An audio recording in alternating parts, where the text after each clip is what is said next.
हमारी कहानी शुरू होती है 7 बोनो और एक प्यारी सी नन्ही बच्ची स्नो वाइट से। एक राजा रानी होते हैं। उनके घर में एक प्यारी सी नन्ही बच्ची स्नो वाइट पैदा होती है। राजा रानी स्नो वाइट के पैदा होने से बहुत खुश होते हैं। स्नो वाइट बहुत ही प्यारी होती है और चुलबुली होती है और बहुत सुंदर भी होती है। स्नो वाइट को जानवरों और पक्षियों का बहुत शौक था। कुछ दिनों बाद स्नो वाइट की माँ की तबीयत बहुत ख़राब हो जाती है और उनका निधन हो जाता है। स्नो वाइट बहुत दुखी हो जाती है अपनी माँ के जाने से। एक दिन स्नो वाइट के पिता कहते हैं, मैं तुम्हारे लिए एक नई माँ ला रहा हूँ। स्नो वाइट पूछती है, क्या वो नई माँ मेरी पुरानी माँ की तरह होंगी? हाँ। राजा डायना नाम की औरत से शादी कर महल में आ जाते हैं। डायना बहुत ही खूबसूरत होती है। उसके पास एक जादुई आईना भी होता है। वो उससे पूछती है, आईने आईने ये बताओ, सबसे सुंदर कौन बताओ? उसका आईना कहता है, तुम बहुत सुंदर हो, लेकिन स्नो वाइट ज़्यादा सुंदर है। डायना को बहुत गुस्सा आता है कि स्नो वाइट उससे ज़्यादा सुंदर है। वो स्नो वाइट को रास्ते से हटाने का प्लान करती है। वह मन ही मन सोचने लगती है कि स्नो वाइट के बाद वो ही अकेली इस राज्य की महारानी होगी। वह अपने वज़ीर को हुक्म देती है कि जंगल में जाकर स्नो वाइट को मार देना और ये बात किसी को पता ना चले कि स्नो वाइट को मार दिया गया। जंगल की तरफ वज़ीर स्नो वाइट को बहुत अंदर जंगल में ले जाता है।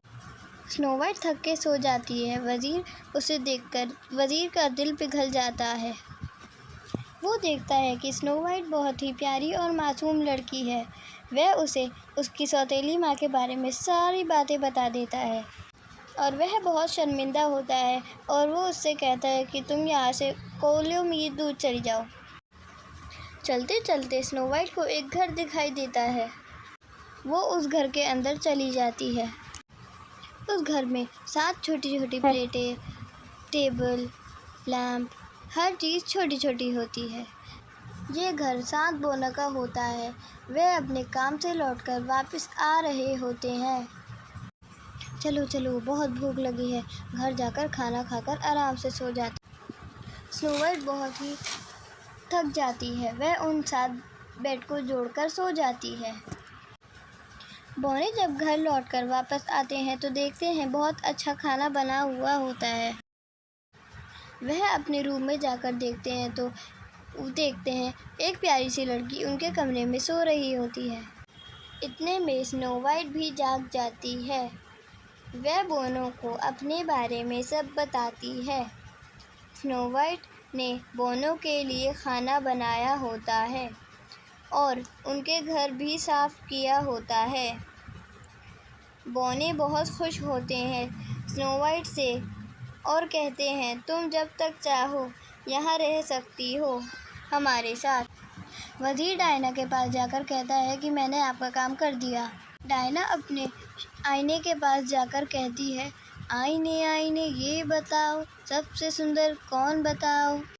उसका आईना कहता है, तुम बहुत सुंदर हो, पर आज भी स्नो वाइट ज़्यादा सुंदर है।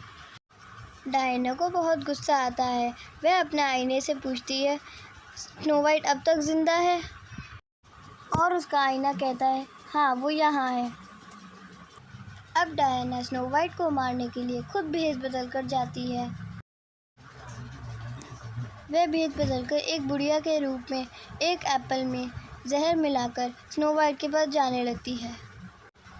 वो स्नो वाइट को एप्पल देकर कहती है, अगर तुम ये खा लोगी तो तुम्हारे सारे दुख दर्द दूर हो जाएंगे।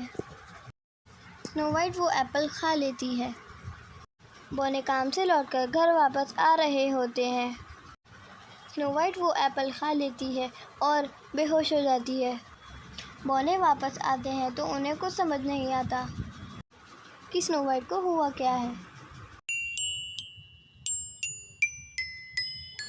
जंगल में एक राजकुमार अपने घोड़े पर सवार जंगल में भटकते भटकते उन बौनों के घर के पास पहुंच जाता है।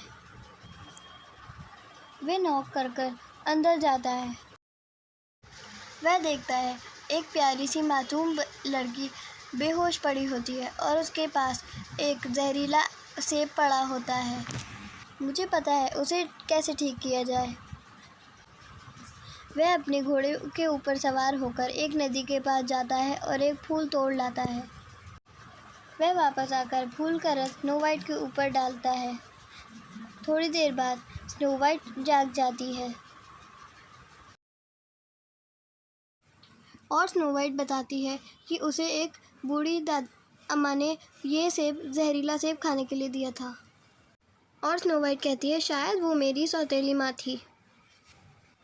और प्रिंस सब समझ जाता है और स्नो वाइट के पिताजी के पास जाता है और सब बता देता है। स्नो वाइट के पिता बहुत शर्मिंदा होते हैं कि उन्होंने एक गलत औरत से शादी कर ली और वो उस राजकुमार से पूछते हैं क्या तुम मेरी बेटी से शादी करोगे, और राजकुमार हाँ कहता है। इसके बाद राजा डायना को राज्य से बाहर निकाल देते हैं। डायना चली जाती है और राजा खुशी खुशी स्नो वाइट और प्रिंस की शादी कर देते हैं। उसके बाद सब खुशी खुशी से रहने लगते हैं। इसी के साथ हमारी कहानी ख़त्म होती है।